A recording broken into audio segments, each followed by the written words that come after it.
Okay, hi, Assalamualaikum everyone. It's me again. It's Faizal.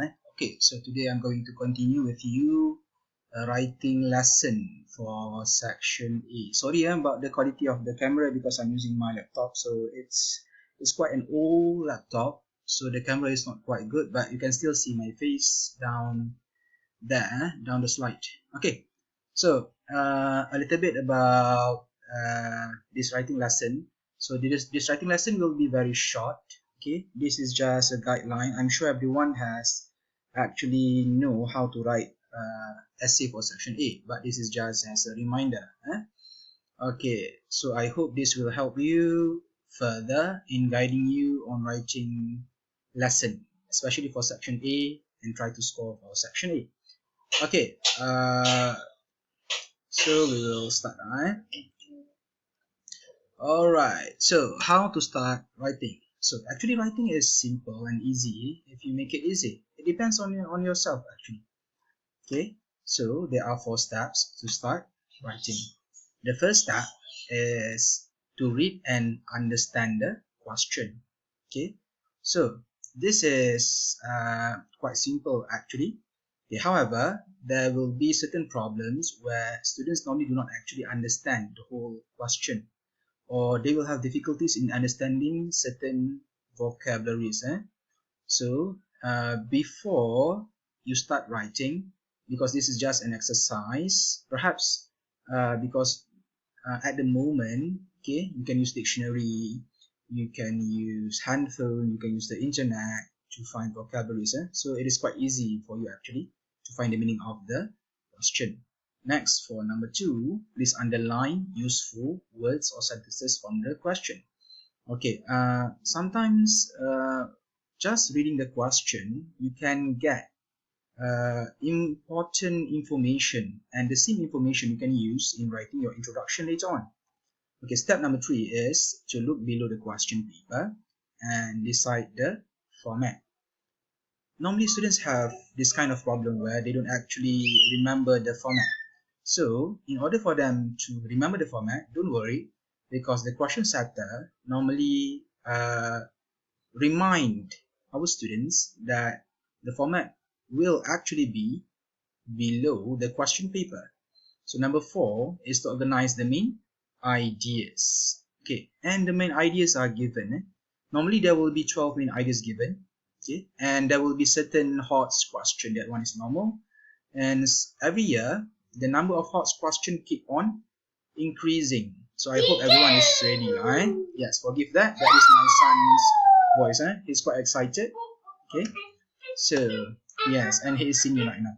Okay, so step 1, read and understand the question. So this is taken from Negeri Sembilan trial question 2019.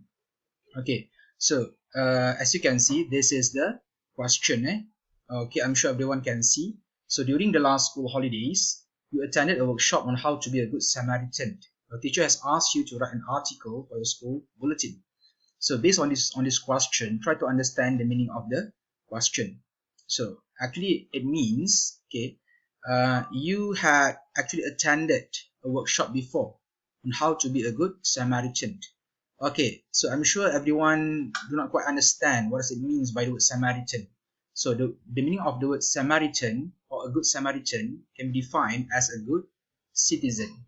So you, okay, has been tasked by your teacher to write an article for your school bulletin about how to be a good citizen. Alright, so next, step number 2, okay, this is to underline useful words or sentences from the question. Okay, this one is actually taken from the question, the one that I just read to you just now. Okay, so this is the important or useful words or sentences that you must take from the question. So number 1 is attended a workshop on how to be a good Samaritan. Number 2 is, of course, an article. This will tell you the format for the essay. Okay, and number 3 is the school bulletin. This will give you a better picture of what you are going to write. Okay, and by highlighting the word article, you yourself will know that actually in terms of format, this will give you free 2 marks. And for number 1, attended the workshop on how to be a good Samaritan. This will give you a view of what to write in your introduction. And especially the third one, which is the school bulletin, will also guide you and help you on how to write a good introduction. Okay, later on, I will guide you step by step.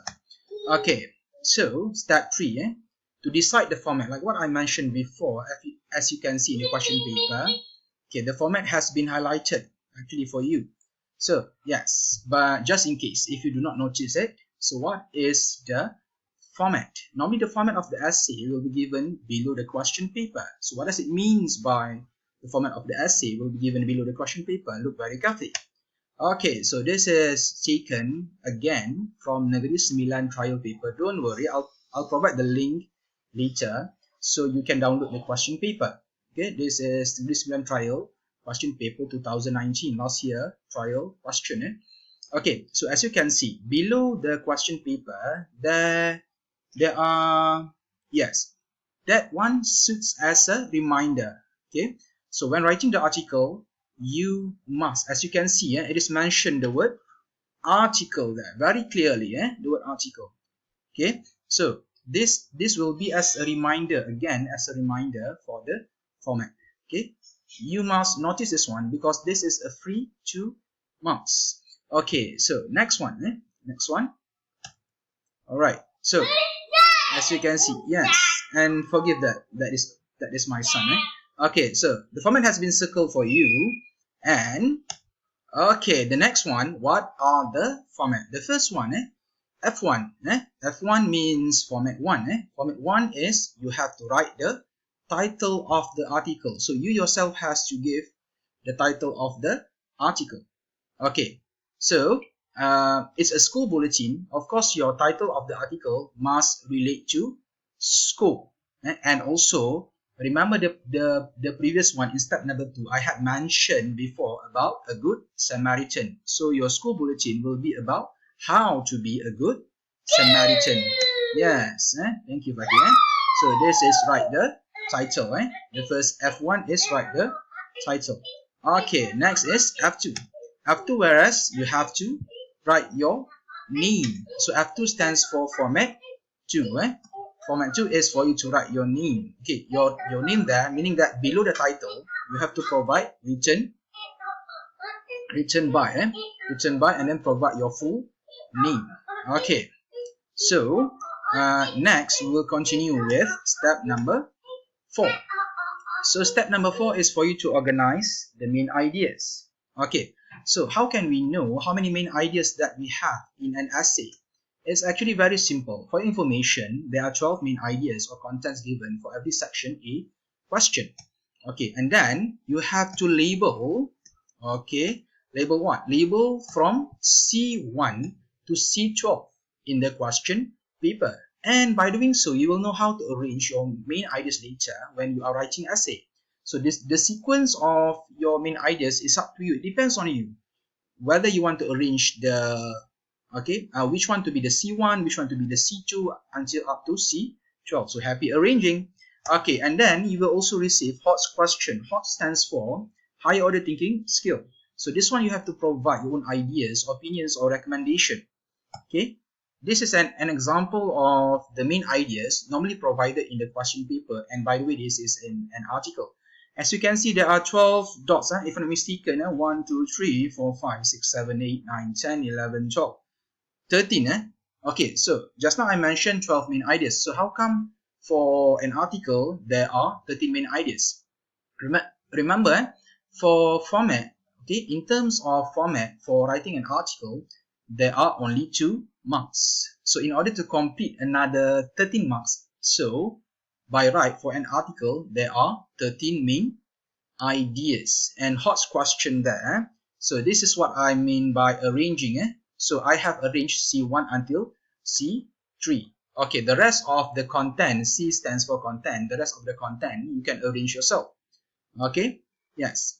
And then HOTS elements. HOTS elements, this time around for this question, there are 5 HOTS elements, which is, for me, I think this is quite difficult for students, because normally there should be around 3 to 4 HOTS elements. But this time around, there are 5 hot elements where students have to provide their own reason, their own ideas, opinions, or recommendation. So, and in order for you to get marks for every content, you have to make sure your content must be in a complete sentence. Complete sentence together with the details, together with the details of the question. Okay, so after this, we will continue again about how to start writing your introduction by using all of this information. Okay, so chill a bit with SpongeBob. Alright, so we will continue after this.